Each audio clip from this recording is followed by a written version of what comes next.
അസ്സലാമു അലൈക്കും വറഹ്മത്തുള്ളാഹി വബറകാതുഹു. ബിസ്മില്ലാഹിർ റഹ്മാനിർ റഹീം. അൽഹംദുലില്ലാഹി റബ്ബിൽ ആലമീൻ. വസ്സലാത്തു വസ്സലാമു അലാ സയ്യിദിൽ മുർസലീൻ വആലിഹി വസഹ്ബിഹി അജ്മഈൻ. അമ്മാ ബഅദ്. അന്നിബ്രാസ് ഗോൾഡൻ ജൂബിലിയോടനുബന്ധിച്ച് ഖുർആനിലെ 114 സൂറത്തുകളും അതിലുള്ള വിവിധ ആയത്തുകളും ആസ്പദമാക്കി നടന്നുവരുന്ന പഠന പരമ്പരയുടെ ഭാഗമായി മുസഹഫിലെ തർത്തീബനുസരിച്ച് രണ്ടാമത്തെ സൂറത്താകുന്ന സൂറത്തുൽ ബഖറയെക്കുറിച്ചാണ് ഇന്ന് പ്രതിപാദിക്കുന്നത്. 286 ആയത്തുകളുള്ള വിവിധ ഘട്ടങ്ങളിലായി അവതരിപ്പിക്കപ്പെട്ട മിക്ക ആയത്തുകളും ഹിജ്റയ്ക്ക് ശേഷം അവതരിപ്പിക്കപ്പെട്ടതുകൊണ്ട് മദനിയ ആണ് എന്ന് അറിയപ്പെടുന്ന വലിയ സൂറത്താണ് സൂറത്തുൽ ബഖറ.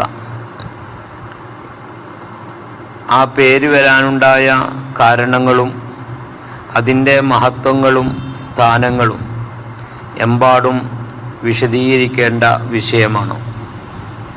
നമുക്കതിൻ്റെ മഹത്വത്തിലേക്ക് ആദ്യം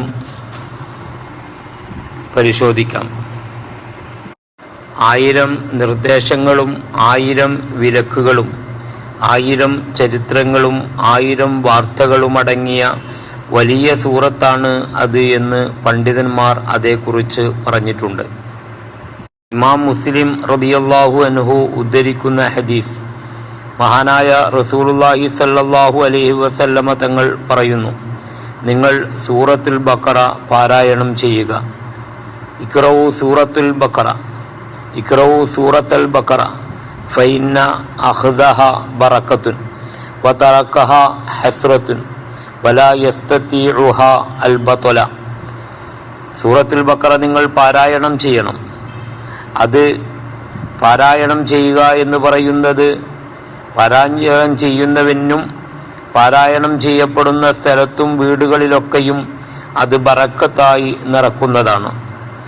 സൂറത്തുൽ ബഖറയെ ഉപേക്ഷിക്കുകയും അത് പാരായണം ചെയ്യാതിരിക്കുകയും ചെയ്യുന്നത് ഒരു മനുഷ്യനെ സംബന്ധിച്ചിടത്തോളം വലിയ നഷ്ടവുമാണ്.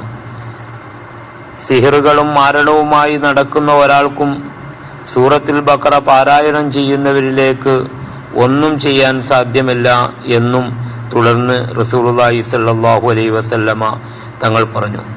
അബൂ ഹുറൈറ റളിയല്ലാഹു അൻഹു ഉദ്ധരിക്കുന്ന മറ്റൊരു ഹദീസ്, റസൂലുള്ളാഹി തങ്ങൾ പറഞ്ഞു സല്ലല്ലാഹു അലൈഹി വസല്ലം, ലാ തജഅലൂ ബുയൂതകും മഖാബിറ.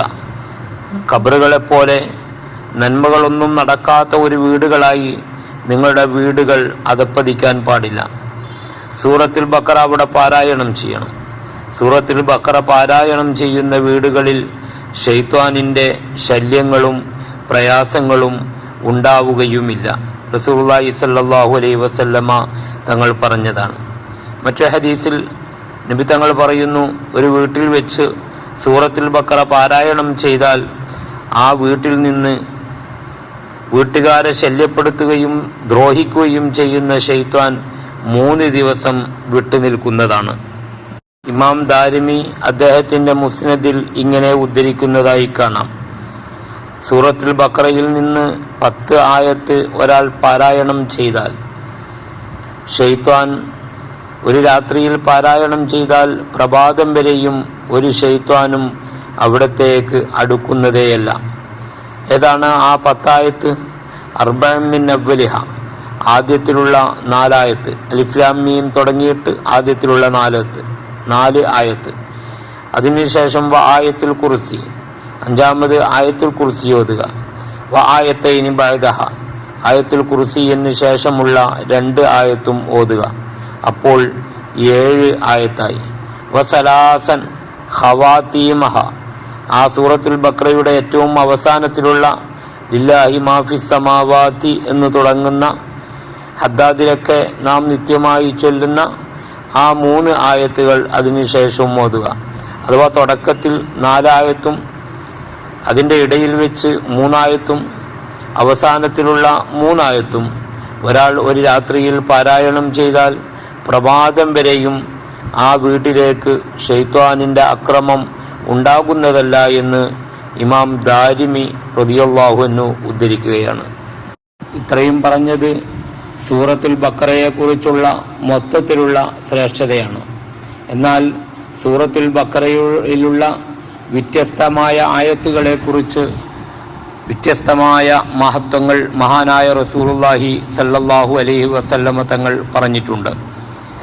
ആയത്തുൽ കുർസിയിനെ കുറിച്ച്, സൂറത്തുൽ ബഖറയിലുള്ള അവസാനത്തെ 2 ആയത്തുകളെക്കുറിച്ച്, മറ്റ് ആയത്തുകളെക്കുറിച്ചൊക്കെയും വ്യത്യസ്തമായ ശ്രേഷ്ഠകൾ വന്നിട്ടുണ്ട്.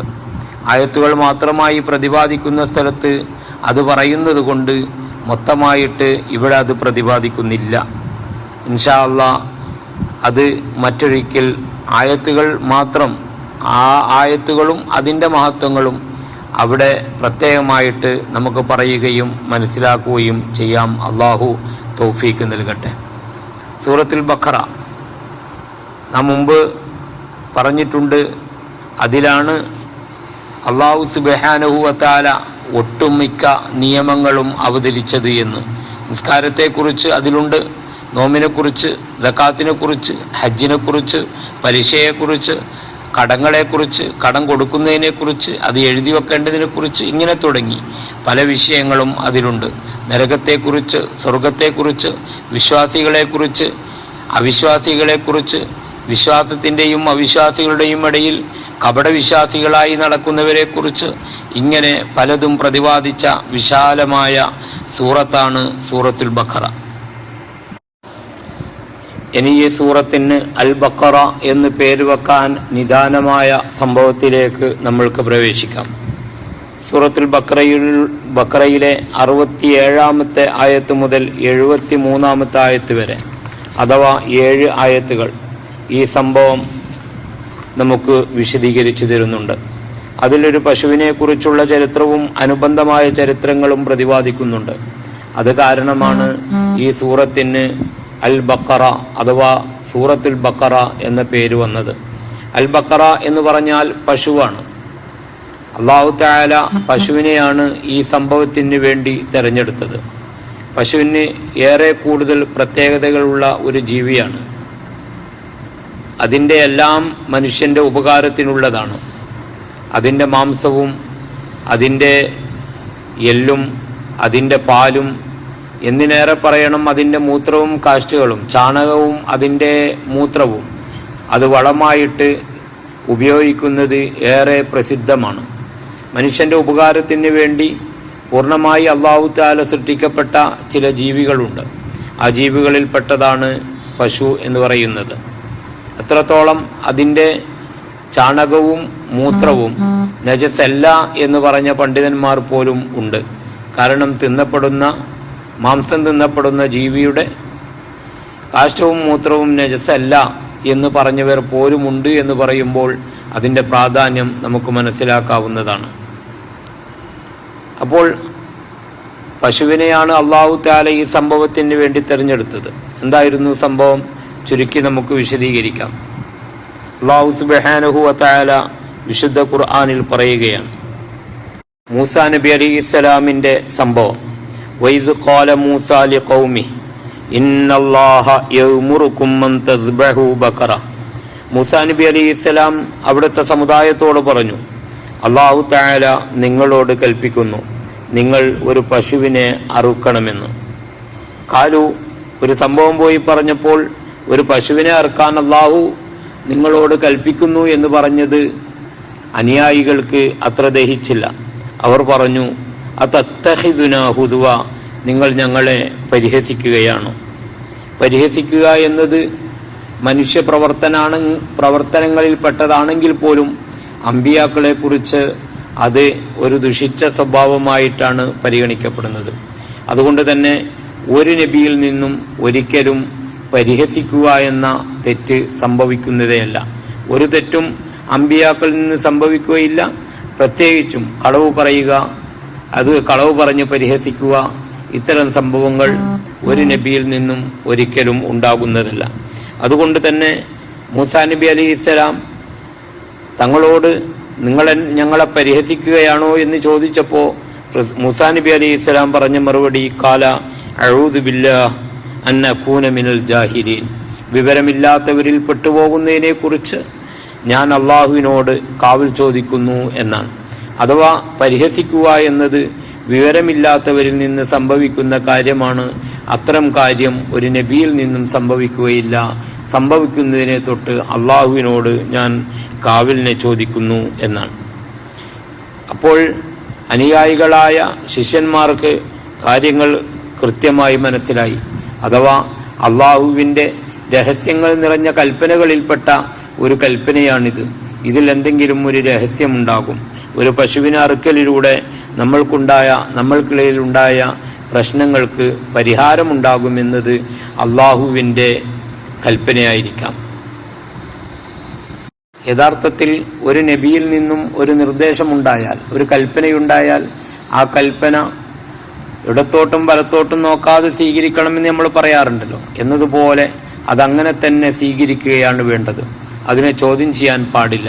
പക്ഷേ ഇവിടെ അതിൽ സംശയം പ്രകടിപ്പിക്കപ്പെടുകയും അതിനെക്കുറിച്ച് ചോദ്യം ചെയ്യപ്പെടുകയും ചെയ്തപ്പോൾ അതിൽ ഒന്നുകൂടി അള്ളാഹുവിൻ്റെ ഭാഗത്ത് നിന്ന് നിർദ്ദേശങ്ങൾക്ക് അടുപ്പം വർദ്ധിക്കുകയാണ് ഉണ്ടായത്. അല്ലെങ്കിൽ ഏതെങ്കിലും ഒരു പശുവിനെ പിടിച്ച് അറുത്താൽ തീരുന്ന ഒരു പ്രശ്നം, അതേക്കുറിച്ച് വീണ്ടും വീണ്ടും അവർ ചോദ്യങ്ങൾ ഉന്നയിച്ചപ്പോൾ വീണ്ടും അതേക്കുറിച്ചുള്ള നിയമങ്ങൾ കടുപ്പമേറിയതായി മാറുകയാണ് ഉണ്ടായത്. പക്ഷേ ഇത് അള്ളാഹുവിൻ്റെ നേരത്തെയുള്ള ഒരു തീരുമാനത്തിൻ്റെ ഭാഗമാണ് എന്നാണ് മനസ്സിലാക്കാൻ. കാരണം അതിൻ്റെ സംഭവങ്ങൾ വിശദീകരിക്കുമ്പോൾ കാര്യങ്ങൾ മനസ്സിലാകും. വ്യത്യസ്തമായ നിലക്ക് അതിൻ്റെ റിപ്പോർട്ടുകൾ വന്നിട്ടുണ്ട്.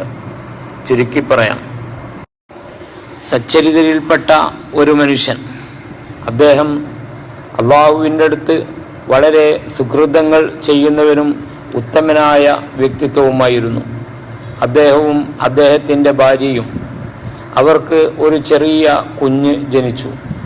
ആ മനുഷ്യനിക്ക് രോഗം പിടിപെടുകയും മരിക്കുമെന്നുള്ള സ്ഥിതി വരികയും ചെയ്തു. ചെറിയ പിഞ്ചുമകനിക്ക് എന്നിൽ നിന്ന് അനന്തരാവകാശമായിട്ട് എന്തെങ്കിലും സ്വത്തുകൾ കൊടുക്കാൻ എൻ്റെ അടുത്ത് ഒന്നുമില്ലല്ലോ എന്ന് മനസ്സിൽ വേവലാതിപ്പെടുകയാണ് പിതാവായ ആ നല്ല മനുഷ്യൻ. അപ്പോൾ അദ്ദേഹം മനസ്സിൽ വിചാരിക്കുന്നു, എൻ്റെ അടുത്തൊരു ചെറിയ പശുക്കുട്ടിയുണ്ടല്ലോ, ഇത് എൻ്റെ മകനിക്ക് നൽകണം. ഇത് ആരെയാണ് ഏൽപ്പിക്കുക? ഒരുപക്ഷെ മറ്റുള്ളവരെ ഏൽപ്പിച്ചാൽ ഇത് അവർക്ക് അവസരമാകുമ്പോൾ അറുത്ത് തിന്നുകയും അത് മകനിക്ക് ഉപയോഗത്തിനിക്ക് എത്താതിരിക്കുകയും ചെയ്യും. അതുകൊണ്ട് വിശ്വാസം മനസ്സിൽ അടിയുറച്ച ആ നല്ല മനുഷ്യൻ അദ്ദേഹം അള്ളാഹുവിനോട് പറയുകയാണ്, അള്ളാഹുവേ, ഞാനിതാ ഈ പശുവിനെ വിട്ടയക്കുകയാണ്. വനത്തിൻ്റെ ഉള്ളിലേക്ക് പശുവിനെയും പിടിച്ച് വനത്തിൻ്റെ അടുത്തേക്ക് പോയി ആ വനത്തിലേക്ക് പശുവിനെ വിട്ടു. എന്നിട്ട് അള്ളാഹുവിനോട് അദ്ദേഹം ദുആ ചെയ്തു, അള്ളാഹുവേ, ഞാൻ ഈ പശുക്കുട്ടിയെ ഇതാ നിന്നെ ഏൽപ്പിച്ചിരിക്കുന്നു. എൻ്റെ മകനിക്ക് പ്രായമാവുകയും സമ്പത്തിലേക്ക് ആവശ്യമാവുകയും ചെയ്യുന്ന സമയത്ത് എൻ്റെ മകനിക്ക് ഈ പശുവിനെ വളരെ നല്ല രീതിയിൽ നീ തിരിച്ചു കൊടുക്കണം. എൻ്റെ മകനിക്ക് ഭൗതികമായ ലോകത്ത് ജീവിക്കാനുള്ള സർവ്വതും ഇതിലൂടെ ലഭിക്കുന്ന രീതിയിൽ നീ അവന് കൈമാറണേ എന്ന് ആത്മാർത്ഥമായി അദ്ദേഹം പ്രാർത്ഥിക്കുകയുണ്ടായി. ബനൂ ഇസ്രായേലിലുള്ള പല സംഭവങ്ങളും ഇങ്ങനെയാണ്. അവരിൽ നല്ല മനുഷ്യന്മാരുണ്ടായിരുന്നു. വളരെ കൃത്യതയായിരുന്നു അവർക്ക്.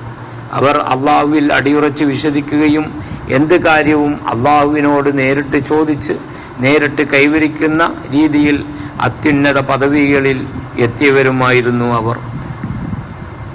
ആ കൂട്ടത്തിൽപ്പെട്ട മഹൽ വ്യക്തിത്വമായിരുന്നു ഈ മനുഷ്യനെന്നാണ് മനസ്സിലാക്കാനുള്ളത്.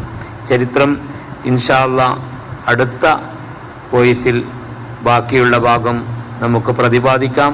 അല്ലാഹു സുബ്ഹാനഹു വ തആല തൗഫീക്ക് നൽകട്ടെ. നമ്മളെത്തിയ ചരിത്രം മറക്കേണ്ടതില്ല. പശുവിനെ ആ നല്ല മനുഷ്യൻ വനത്തിലേക്ക് വിട്ടേക്കുകയാണ്. അള്ളാഹുവിനെ ഏൽപ്പിച്ചുകൊണ്ട് മകനിക്ക് വയസ്സാകുമ്പോൾ തിരിച്ചു കൊടുക്കണമെന്ന് അള്ളാഹുവിനോട് പ്രാർത്ഥിച്ചുകൊണ്ട് അള്ളാഹു തആല നമ്മെ